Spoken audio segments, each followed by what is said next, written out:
Wala ng buhay ng sikatan ng araw ang katawan ng isang 62-year-old na driver ng isang ride-hailing app sa loob ng kanyang sasakyan. Wala namang nakitang anumang senyales ng foul play ang forensics team na rumispondi sa biktima. Magbabalita si Val Gonzalez. Matigas na ang katawan at wala ng buhay nang matagpuan sa loob ng isang kotseng ito ang 62 anyos na driver ng ride-hailing taxi.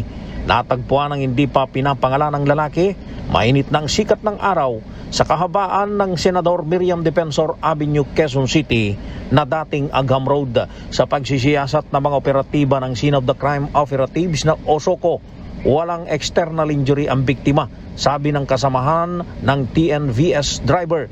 Nakasubsob ito sa upuan ng driver's side at nakapatay ang makina ng sasakyan. Ang hinala ng mga kapwa nito rider ay inatake ito sa puso.